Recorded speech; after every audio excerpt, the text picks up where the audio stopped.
Você sabe quais são os maiores desafios econômicos do Brasil e do Espírito Santo em 2026 e qual é o papel dos economistas em todo esse debate? Sobre isso, conversamos com Ricardo Paixão, presidente do Conselho Regional de Economia do Espírito Santo, Curicom-E.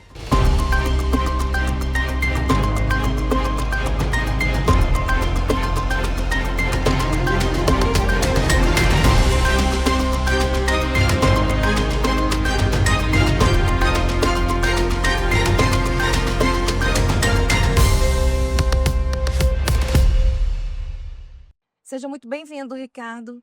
Eu que agradeço o convite, estou sempre à disposição de vocês. Ricardo, você assumiu em janeiro, né, desse ano, é o seu terceiro mandato, né? Então, assim, o que que mudou na sua visão sobre a valorização do economista capixaba desde a sua primeira presidência no conselho? Então, na verdade, a gente vem fazendo um trabalho intenso, né, lá no Conselho Regional de Economia, desde 2014, 2015, né, um trabalho de você trazer pessoas, né, empenhadas a se doar pela profissão, a também auxiliar também, né, nos trabalhos que são muito, criação de projetos. Acho que o Conselho precisava de uma oxigenação. Então, no bojo desse movimento aí, que começou mais ou menos em 2014, né, com o ingresso de novos conselheiros, né, e é sempre importante destacar que a nossa atividade como conselheiro é voluntária lá no Conselho Regional de Economia, né. Então, assim, esse trabalho no bojo a gente começou a criar projetos. E a partir daí, eu lembro que em 2016 eu já estava como conselheiro lá do conselho, e nós criamos um projeto que foi premiado nacionalmente, assim, um dos projetos que eu não tenho dúvida e vou colocar aqui para vocês, que é um dos maiores programas de valorização da profissão de economista, né. Isso foi reconhecido nacionalmente pelo Conselho Federal de Economia, que é o Corecon nas Escolas, que é um projeto que a gente visita as escolas de ensino médio, né, e leva um pouquinho de conhecimento de educação financeira, um pouquinho de conhecimento da economia um pouco mais ampla, e também apresenta a profissão de economista como opção de carreira para os adolescentes, né.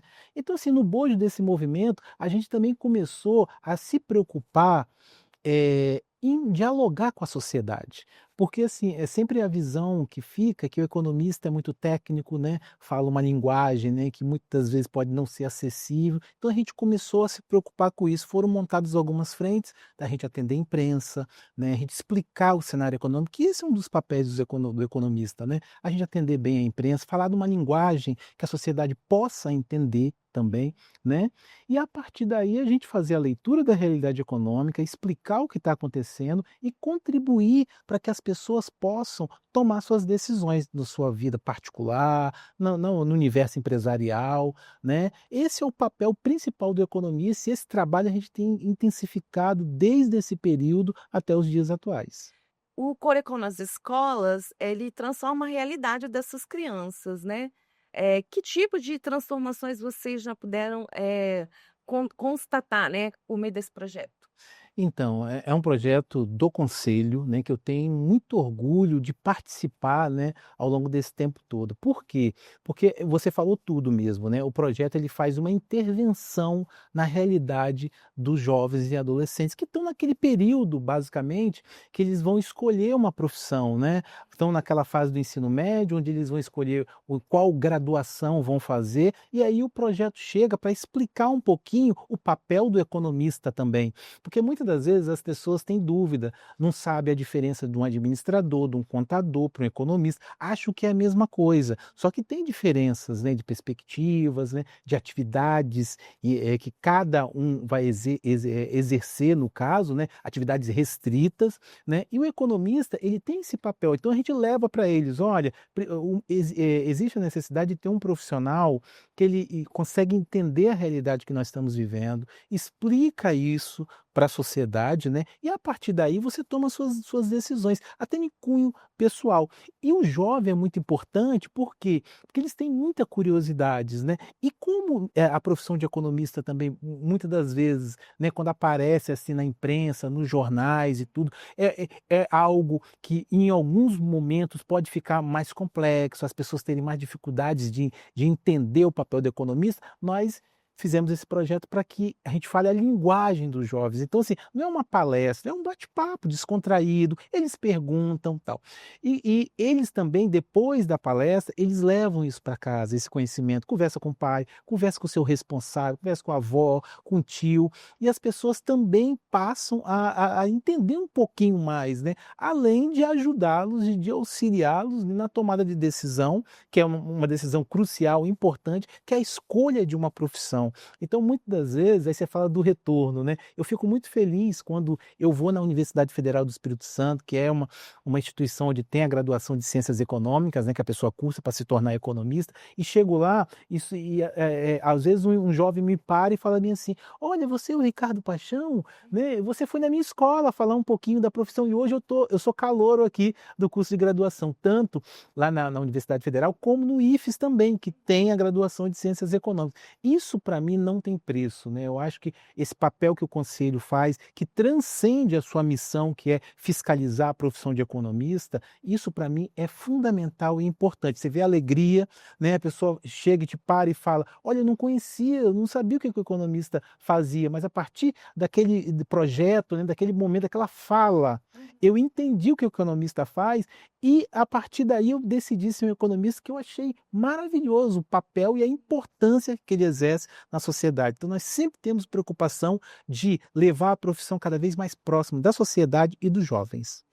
Bom, voltando à sua gestão, né, qual vai ser a marca do Corecon em 2026?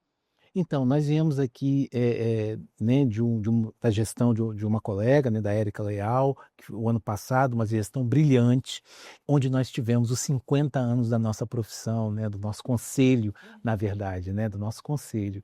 E aí, saímos de um período exitoso, né. Então o desafio é muito grande, né, esse ano, da gente poder, né, exercer nossa gestão, né, e tal. Eu acho que o que a gente precisa para esse ano no conselho também, até para que a gente possa também auxiliar, né, instituições públicas, formulando políticas públicas, né, e tudo sobretudo no mercado de trabalho, eu acho que a gente precisa mais saber onde que o economista está atuando, sabe. Se ele está mais no setor público, no setor privado, e o recorte racial e de gênero. Acho que isso a gente precisa para que a gente possa valorizar quantos economistas negros nós temos no estado do Espírito Santo, onde que eles estão, quantas economistas mulheres nós temos no estado do Espírito Santo, onde que elas estão, né? Porque nós temos economistas brilhantes, mas a gente precisa de aprofundar mais esse estudo para que a gente saber, né, o que que precisa ser feito, né, para que a gente tenha mais mulheres na profissão, né, o que que precisa ser feito também para a gente ter mais negros na nossa profissão também, que a gente visualmente a gente vê poucos, né? Então, assim, a gente vai trabalhar porque a gente já tem comissão formada, né, uma comissão, né, de relações étnico-raciais que vai cuidar disso e diversidade, né? Também vai cuidar da questão de gênero também para que a gente possa estudar e dar um raio-x, sabe, da nossa profissão, onde que nós estamos, o que que nós estamos fazendo e sempre cumprindo o nosso papel, né? Eu acho que o diferencial seria esse e a gente cumprir nosso papel legal, que é o quê? Fiscalizar a profissão. A fiscalização da profissão não é só você aplicar você notificar quem está irregular ou notificar o economista que não está registrado, né, que é bacharel em ciências econômicas, não é economista ainda, né. A fiscalização, ele faz um trabalho que ajuda e auxilia a sociedade. Porque a partir do momento que a gente retira aquele profissional que não tem os requisitos para atuar como economista, né, para assinar como o economista, você entrega para a sociedade somente o profissional que está totalmente habilitado. É aquele que vai ter a melhor qualificação, que vai fazer, ele é capaz de fazer um bom trabalho tanto no setor público como no setor privado e atendendo também a sociedade. Então, esse é o nosso papel principal que a gente vai estar desenvolvendo, intensificando, além da gente também tocar nessas questões de poder fazer um raio-x do mercado de trabalho do economista e ver onde que a gente precisa evoluir para que a gente tenha mais diversidade também. Existem, inclusive, investimentos no Espírito Santo, no norte, no sul, né? Aracruz, né, tem aí diversas expectativas positivas com relação à industrialização, com o Porto da Imetame, com a chegada da GWM, o sul tem o Porto Central. É, qual que é a importância do economista para o desenvolvimento regional do Espírito Santo, né, com essas características que temos agora, né, da perspectiva desses grandes investimentos, porque você estava falando de mapeamento, né, então, assim, também é questão de interiorização, né, da profissão. Perfeito, né, muito bem colocada, né, a sua fala, e o economista, ele é uma profissão estratégica para que a gente possa reduzir ou até eliminar as desigualdades regionais que nós temos. Então, você se tocou aí num ponto importante de grandes projetos que nós temos, né. Então, assim, qual o papel do economista, né? O economista, dentre as diversas possibilidades que a profissão, né, fornece, você também tem uma área que é estudar o desenvolvimento regional. Então, nós vamos estudar qual as regiões mais desenvolvidas no estado, qual as regiões menos desenvolvidas, e a partir do momento que a gente tem esse diagnóstico, aí vai para o trabalho pronto, o projeto pronto para o setor público, principalmente, para ele saber onde ele vai destinar. Olha, eu tenho aqui uma grande empresa querendo se instalar no estado. Será que não seria importante ela se instalar nessa região? O norte está bem desenvolvido, ela não poderia ir para o sul, não poderia ir para outra região para também dar esse plus e se desenvolver? É possível isso? Aí entra o economista, né? Analisando as possibilidades, dando perspectivas para que o gestor público possa tomar sua decisão mais acertada, né? E poder levar grandes projetos para outras regiões, né? A gente vê o norte aí, cresce demais, nós temos um polo industrial, o norte do estado não é só polo moveleiro, nem Linhares, como a gente via, ele já é um polo industrial diversificado, né? Que cresceu demais. A gente tem Aracruz também, né, com o estaleiro Jurong ali, que fez a região crescer muito. Então a gente quer que esses projetos se espalhem, né? E o profissional capaz a fazer o estudo e indicar onde que a gente deve alocar esses projetos, recursos também, né, é o economista. Então nós estamos preparados para auxiliar tanto o setor público como o setor privado na tomada de decisões para desenvolver economicamente o nosso estado, que vai ser bom para todo mundo, né? É bom para a iniciativa privada, que ela vai ter mais faturamento, tem mais lucro, é bom para o governo, que ele arrecada mais, tem mais recursos para investir em saúde, segurança, educação, né? E é bom também para a sociedade, para o indivíduo, porque são mais oportunidades de trabalho, onde eu posso ter renda, onde eu posso me capacitar, né, para que eu também possa, né, custear minha família também e crescer profissionalmente. Bom, voltando a falar de uma forma mais abrangente, nós começamos o ano com a taxa de juros elevada, né, em 15%. Já houve uma promessa do Copom de que ela vai reduzir, né, na próxima reunião e gradualmente até o final do ano. Mas há toda uma conversa sobre a questão da inflação, controle da inflação. Também é um ano de reformas, né? Tem as mudanças do imposto de renda, a reforma do consumo. Diante de todas esses fatores do início do ano, né? Quais são as perspectivas para a economia agora nesse semestre, né? Tanto do Brasil quanto do Espírito Santo. Ah, sem dúvida, né, é desafiador, né, sempre um ano desafiador, é um ano com eleições também, né, em algumas esferas, então assim, é um ano desafiador, né. Mas assim, nós temos alguns avanços também, né, para a gente destacar, você até colocou a reforma, né, a reforma que nós tivemos recentemente, que está sendo executada, né, e que a gente consegue isentar uma parcela da população que recebe até R$ 5.000, né, e isso é muito importante, você dá um alívio no orçamento de uma parcela da população que já está passando o que nós chamamos de asfixia financeira, né. Então assim, um tipo de reforma nesse nível é importante, é difícil de ser implementada, né, num país democrático, você tem que articular com o Congresso, você tem que articular com todos, né, os componentes, os atores que compõem a economia brasileira, mas já foi um grande avanço.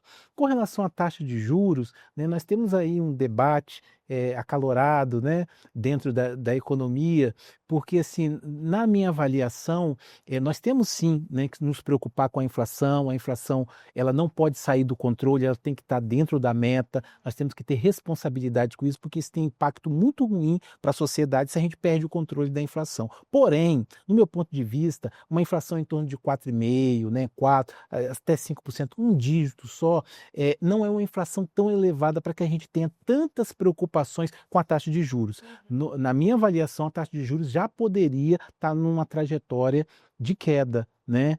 Agora, com o desenrolar de questões externas, né, como o que a gente está vendo, a guerra no Oriente Médio, vai ser muito mais difícil agora para o Banco Central manter agora uma redução na taxa de juros. Nós estamos com um nível muito elevado, isso encarece o crédito, isso faz com que o cidadão comum, né, pague mais juros, né, nas suas relações, nas suas transações, e compromete cada vez mais o seu orçamento. Então a gente precisa que a taxa de juros esteja baixa, até para que o país possa produzir, porque o empresário, na hora que ele for montar uma filial em outra cidade, ele precisa de crédito. Se está com crédito mais caro, ele vai engavetar o projeto, vai esperar um momento mais oportuno, que a gente chama de ambiente de negócios, né? Mais oportuno. Então, assim, isso ele não executando esse projeto, são menos emprego, menos renda para a sociedade, né? Todo mundo perde com isso. Então a gente é um desafio. A gente precisa reduzir a taxa de juros para que a gente possa entrar num outro nível, né? E que viabilize novos projetos, que a gente aumente renda, emprego, né? A gente está com a taxa de desemprego mais baixa, mas a gente precisa ainda avançar. Nós temos que também tocar na questão da precarização do trabalho, né? Se por um lado nós temos o desemprego numa trajetória descendente, nós temos o desafio de que o trabalho não pode ser precarizado. Muitas das vezes, né, a pessoa trabalha em ambientes precarizados, está na informalidade, Sim. não tem a seguridade social do seu lado. Se aquela pessoa adoece, se acontece alguma coisa com a pessoa que o impede de trabalhar, ele está desamparado porque ele não tem a carteira assinada. Então, assim, esses desafios nós temos pela frente ao longo desse ano. Temos alguns avanços, mas temos muito o que fazer. Essa questão dos juros é um problema, né? A questão da precarização do trabalho é outro problema, né? Porque trabalhar com aqueles aplicativos onde você não tem, né, a formalização, onde você não tem a carteira assinada, você trabalha e acaba perdendo, porque aquele tempo não vai poder ser usado para você se aposentar, né? Como a gente falou anteriormente, esses outros problemas. Então, assim, o governo tem que avançar nesse sentido para que a gente possa ter um cenário melhor, né?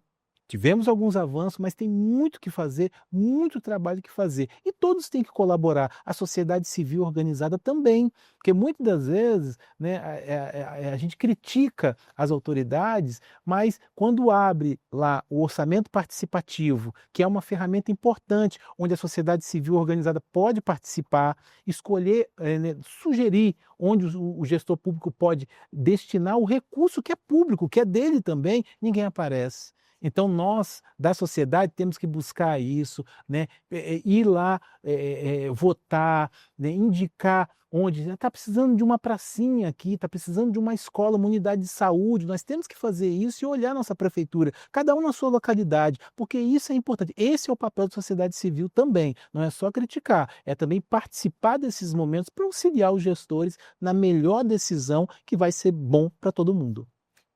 Assim, com relação ao Espírito Santo, o cenário é diferente pelos indicadores que o Estado apresenta, né?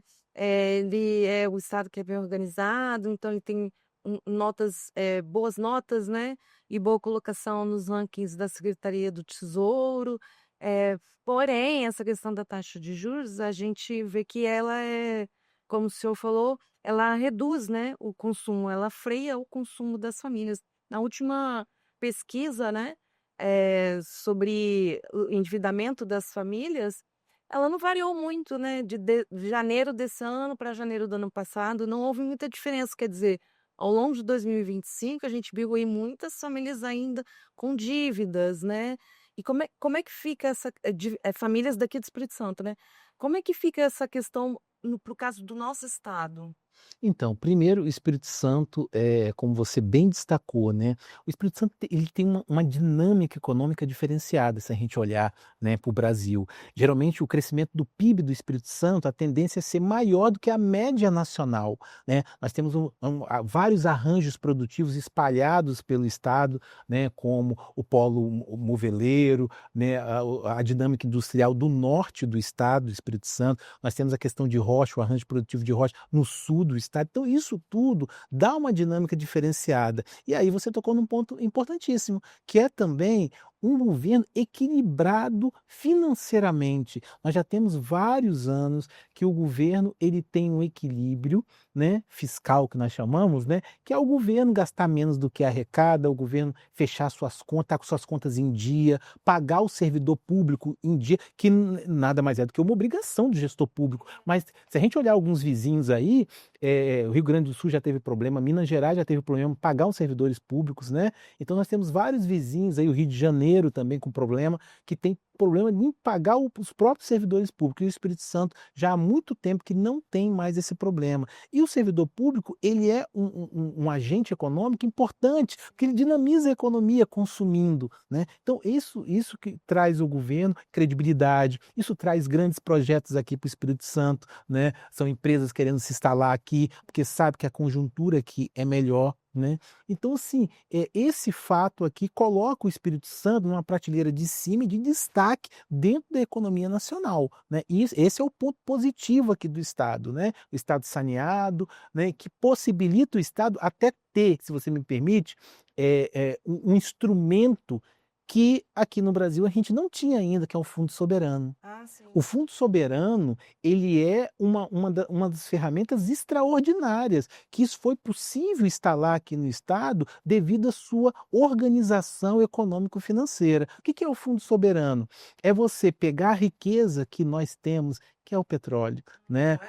Né, os royalties do petróleo, você pegar parte desse recurso, você guarda, tipo numa poupança, para que as futuras gerações tenham o direito de usufruir também desse recurso, né, que nós fomos abençoados e ter descoberto. Então, assim, o Fundo Soberano, só países grandes, países da Europa, né, que tem controle, Noruega, né, então, são exemplos aí de que tem esse controle com esse fundo. E nós trouxemos isso para o Estado do Espírito Santo. Isso aí é fruto da organização, da competência, do planejamento aqui do nosso Estado. A gente vai colher grandes frutos para a gente ter nessa poupança, né? E eu acho que para o desafio aqui do Espírito Santo, né, a gente tem essa questão dos juros também, que afeta todo mundo, aí não tem jeito. Juros é uma questão, juros altos afeta todos os agentes econômicos, tá? E todos os estados também. Mas a gente tem que tocar no ponto seguinte, do mercado de trabalho. É uma preocupação muito grande. A gente tem aí o mercado de trabalho, né? Uma parcela muito grande da população, aí não só aqui no Espírito Santo, no país todo, né? Com uma renda média baixa, aí o endividamento alto das famílias, muitas das vezes o endividamento no cartão de crédito, mas não é para comprar supérfluo, é para comprar alimentação. Então nós temos que gerar emprego, né? Mas um emprego com qualidade, onde a pessoa tem um ambiente de trabalho saudável, né? Não é uma coisa que vai adoecer a pessoa, né? Onde a pessoa trabalha demais, né? Aí nós temos que pensar em possibilidades de dinamizar as ofertas, né, de trabalho, mas com qualidade, sem precarização, para a gente poder absorver. E a gente sempre tem que pensar também numa parcela do trabalhador, que é aquele trabalhador que tem menos escolaridade. É desafiador você criar postos de trabalho para o trabalhador que tem uma escolaridade baixa, que estudou pouco, né? E ter uma remuneração onde ele possa manter sua força de trabalho, né, dar subsistência à sua força de trabalho e da sua família, né? Então, assim, eu acho que esse é o desafio, a gente criar postos de trabalho para tirar parte dos trabalhadores que estão na informalidade, que é um problema social isso, não é individual, né? Porque aquela pessoa adoece ali, ela vai criar um problema para o Estado, né? Vai sobrecarregar o sistema de saúde, sobrecarrega toda a seguridade social, vamos colocar assim. Então nós temos que retirar parte desses trabalhadores que estão na informalidade e levar para a atividade formal, né? Uma atividade formal sem precarização. Acho que esse é o grande desafio do Estado. Estamos no caminho certo? Sim, mas a gente precisa avançar nesses aspectos também. Bom, você comentou a questão do Irã, né? Então, existe aí uma tensão entre os Estados Unidos e o Irã, que é recente, né? Começou agora, né? Tem poucos dias. Como é que isso pode afetar o Espírito Santo? Tem alguma relação entre a economia do Espírito Santo, nossas relações exteriores, com essa tensão entre esses dois países? Então, Amanda, é sempre importante colocar o seguinte: a economia, né? Tem muita gente que acha que a economia é ciências exatas, né, e tal, e a economia não é uma ciência exata, a economia é uma ciência social aplicada, e nós temos muito da psicologia, A economia está muito próximo da psicologia. Por que que eu toco nesse ponto? Por quê? Porque tem uma variável que são as expectativas dos agentes econômicos, que é fundamental para as decisões, né? Então, assim, diante de um cenário externo, né, crítico, que como nós estamos vivendo, né, uma operação dos Estados Unidos, na minha avaliação, uma operação desastrosa, né, não tinha motivo para fazer uma intervenção naquela intensidade, né, na minha avaliação, né, você gera um ambiente caótico para o mundo, e aí você muda as expectativas dos agentes econômicos, né, negativamente. E qual é a atitude de um agente econômico quando as suas expectativas se alteram negativamente? Ser conservador. É a retração, né? Você está entendendo? Então, assim, olha, eu estava pensando em ampliar a minha empresa para eu, né, produzir mais e tudo. Mas peraí, tem uma guerra, né? O petróleo já subiu 10% o barril do petróleo. Então, isso vai chegar lá na bomba da gasolina, né? Chega também no diesel, que faz parte do ciclo logístico. Isso vai encarecendo tudo. Então, assim, o impacto para o Espírito Santo, com certeza, vai ser grande, né? Então nós temos que analisar o seguinte: se as expectativas são negativas, todos os empresários, a maior parte deles, na verdade, todos é uma palavra muito forte, mas a maior parte deles vai tomar decisões conservadoras. Então pode acontecer o seguinte: olha, investimento de grandes empresas que fariam aqui, no Brasil como um todo, eles podem repensar isso, são menos postos de trabalho, são menos renda, né? Aquele empresário local que iria ampliar o seu negócio, ele pode repensar agora, porque a tendência do crédito é ficar mais cara. Então, menos emprego, menos renda. Isso pode levar a economia, não só brasileira, mas do mundo todo, uma grande crise, né? E a gente ter problemas com petróleo, que aí afeta várias cadeias produtivas. A gente ter problemas com eletrônicos, também que aquela região também é produtora, né? Fertilizantes, que aí afeta diretamente o agronegócio. Você está entendendo? Então, assim, o cenário é muito preocupante, não só para o Espírito Santo, mas como o Brasil, porque a gente está diante de uma guerra, na magnitude que está sendo colocada, é extremamente preocupante, porque o Irã controla um estreito, né, Hormuz, se eu não me engano. Aquele estreito passa 25% da produção de petróleo, 20 a 25% da produção de gás e petróleo, e é distribuído para o mundo todo. É um número muito grande. E, segundo algumas informações, o Irã fechou o estreito. Então, assim, petroleiros estão parados, sem poder passar. Isso afeta o abastecimento de petróleo no mundo inteiro. Você está entendendo? Então, assim, a tendência é que o barril se eleve cada vez mais, e isso vai impactar negativamente em vários países e vai respingar em nós também, tanto no Brasil como no Espírito Santo. O momento é de cautela, a gente aguardar os acontecimentos, né? E torcer para que essa situação se resolva o quanto antes, porque o aumento do conflito é prejudicial para todo mundo, né? Não tem vitoriosos no aumento do conflito. A gente tem que ter um acordo, um cessar-fogo, para as condições serem colocadas, porque assim, do jeito que está, nós estamos numa situação crítica que vai afetar todo mundo, já está afetando todos os países do mundo, né, que participam do comércio internacional. Sim.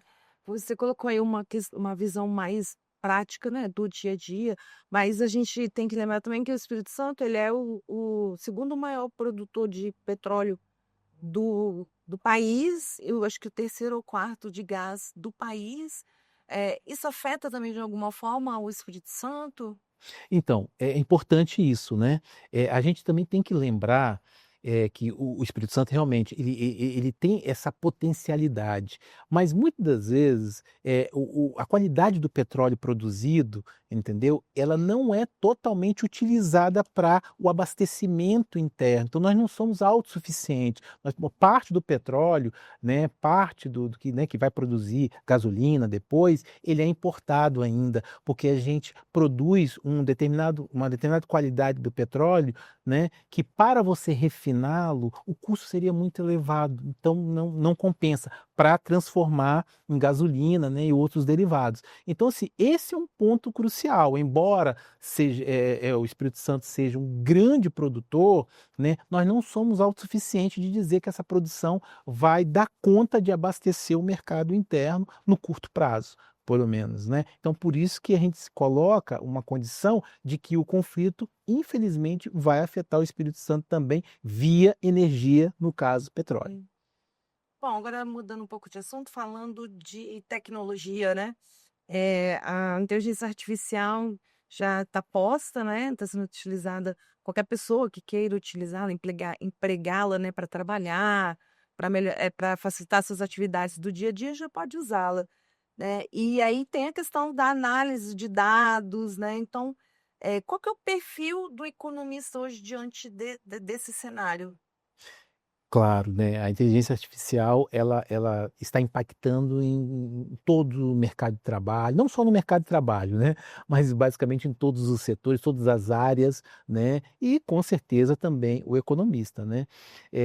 Nós precisamos, né, acho que o mercado quer um profissional que primeiro ele tenha um bom conhecimento de história também, né, que ele consiga, né, fazer uma análise histórica dos fatos, né, porque, né, olhar o passado, relacionar com o presente, isso ajuda. Também ele tem que saber, trabalhar bem com os dados, né, os dados numéricos, não é só você colocar um número, é você ler o que está por trás daquele número, saber manipular esse banco de dados que está disponível, que a inteligência artificial traz, auxilia, mas o olhar do profissional é muito importante, né? Fazer essa leitura, essa análise, a inteligência artificial ainda não faz, né? De uma forma crítica, de uma forma tal, ainda tem o dedo humano importante ainda para poder fazer. Então, o economista tem que trabalhar nessas duas vertentes, né? Os centros formadores têm que estar de olho nisso, que o mercado quer cada vez mais um profissional antenado, atualizado, né? Que possa se utilizar dessa gama de informações. O grande problema dos profissionais hoje é que nós temos uma quantidade de informação muito grande, nós temos que captar essa quantidade de informação, processá-la, né, de uma forma que a gente possa entregar, né, um relatório, vamos colocar assim, acessível para que as outras pessoas possam entender, cada um na sua área, né. Então esse profissional está sendo cada vez mais requisitado, e aí o economista precisa se atualizar sempre. Aquele profissional que já está formado já há algum tempo, cursos de capacitação, aí o conselho também está fazendo um esforço grande, né, você até me perguntou aqui né, nossa perspectiva para 2026 do conselho, estamos fazendo um esforço grande também de fazer convênios com instituições educacionais para que a gente possa oferecer cursos de formação, capacitação para o nosso economista registrado, para que ele possa se atualizar cada vez mais, para que ele possa estar no mercado apto, né, a atender as demandas, né, de que ele for designada para ele. Então esse papel nós já estamos fazendo e o profissional tem que buscar também, né, tem que buscar voltar para o banco da universidade, eu formei já tem 10 anos e tal, tem que voltar para o banco da universidade, se atualizar, porque o profissional que nós precisamos não é só o profissional que faz conta, vamos colocar assim, sabe? Ele também tem que ter esse caráter histórico, né? Saber um pouco de sociologia, saber um pouquinho de análise histórica dos fatos é fundamental para o economista, para ele poder dar o que eu chamo assim de tempero na análise, coisa que a inteligência artificial ainda não faz, eu acredito que não vai conseguir fazer. E quando faz também, às vezes já é no sentido de uma fake news, né? E por isso a Exatamente. importância do registro, né? Exatamente, aí é um ponto crucial, porque as pessoas ainda hoje relacionam o registro profissional com a anuidade, né, que é aquela taxa que a pessoa vai pagar, né. O registro profissional, ele transcende esse aspecto, ele é tão importante porque é como se ele desse uma chancela, um selo e falasse assim: sociedade, esse profissional, o Ricardo Paixão, ele está registrado aqui no Conselho Regional de Economia, ele está apto a te atender. Empresas, governo, tá? E a sociedade civil, ele está apto a te atender porque ele está chancelado por nós. Isso significa o quê? Significa que ele atende todos os requisitos profissionais, né? Então, assim, a importância dos conselhos regionais, dos conselhos profissionais é essa. É de você ter a certeza que você vai estar entregue com um profissional capacitado. Ele tem um vai ter um funcionamento posterior, né, de algo que ele fez, ele está lá, porque ele existe Tá, então assim, a anuidade que o profissional tem para fazer é o quê? Para custear o conselho, para o conselho poder trabalhar. Esses projetos que a gente faz, sabe, são fundamentais. Hoje é impossível fazer as coisas de graça, né? A gente vê, então é mais para custear. Mas o registro profissional é uma chancela para que o profissional possa executar. Até porque, quando você termina sua graduação de Ciências Econômicas, você não é economista ainda. Você é bacharel em ciências econômicas. Você não pode assinar como economista. Isso não é uma invenção do Ricardo, está na lei, né? Isso é um aspecto legal, né? Então, por isso que esse profissional, primeira providência, e nós estamos visitando as universidades, estamos informando o estudante da importância disso. Formou, terminou sua faculdade, você vai, faz o registro profissional, porque aí você vai estar com os requisitos, né, todos em dia, e chancelado pelo conselho. Esse registro é fundamental, né, e a sociedade tem que exigir. A sociedade tem que saber, será que aquele profissional está registrado, ele tem habilitação? A mesma preocupação que a gente tem com o médico, nós temos que ter com o economista também, né? Porque o médico a gente fica preocupado, vai fazer uma cirurgia em mim, será que é né, é um profissional, um charlatão ou é uma pessoa que está registrada lá no órgão de classe dele? O economista também, porque se fizer uma análise errada, isso pode comprometer, né, a empresa, o setor público e também a pessoa. E se você me permite, nós estamos com uma campanha esse ano de 2026 para aquele profissional que não importa se você é recém-formado ou não, o primeiro ano na anuidade ele tem desconto de 100%, você não paga. Você vai fazer seu registro desse ano, né? Pode ir lá, né, no conselho, já tem toda a possibilidade de você fazer o registro, né, virtualmente no site do conselho, tá? Você não paga no primeiro ano. No segundo ano, 50% de desconto, então você só paga metade, né, da anuidade. E no terceiro ano, 25%. Isso aí para ajudar, Amanda. A pessoa se formou agora, está ingressando no mercado de trabalho, aí ele fala, poxa, vou ter que pagar, né, a taxa, então nós estamos com essa campanha aí, 3 anos de desconto. O primeiro 100%, o segundo 50% e o terceiro 25%. Então assim, não tem desculpa, é fazer o seu registro, está dentro da legalidade. Bom, para encerrar, quais são os próximos passos agora no segundo semestre do Cura Conhece, né? Que tipo de atividades, que ações nós vamos ver agora nesse início do ano? Ah, tem muita coisa, né, que a gente vai estar fazendo. Esse projeto que é a menina dos olhos do Corecon, né, o Corecon nas escolas, ele já tem aí, vamos começar agora em março, né, com os trabalhos, então a gente intensificar isso, trazer o jovem para ele conhecer. Nós temos também um outro projeto que é o Corecon acadêmico, aquele estudante, sabe, porque às vezes o estudante fica bem assim, gente, o que o economista faz? O próprio estudante tem dúvida, porque às vezes no centro que ele estuda, né, muitas das vezes aquelas teorias tal, não fica explícito a prática do economista, né? Então, nós estamos aí com o Corecon acadêmico, que é o estudante, vai estar próximo do conselho, tá lá em contato com os economistas, né? Lá ele pode conversar, ele pode perguntar, vai ter projetos, né, que o Corecon acadêmico vai executar, a pessoa vai ter uma carteirinha, é estudante ainda, né? Vai ter uma carteirinha, não paga nada esse estudante, vai ter uma carteirinha lá para ele poder já conhecer e se familiarizar com o conselho, entendeu? Nós vamos estar fazendo. Esse projeto já existia? Ele está começando agora? Então, o projeto em si, ele já existia, né, anteriormente, embora, assim, no papel, né, no caso, a gente já tinha já aprovado tudo, o formato, estava todo desenhado. Em 2026, nós vamos executá-lo. Agora nós vamos, né, os estudantes vão montar a diretoria. Isso. Exatamente, as faculdades.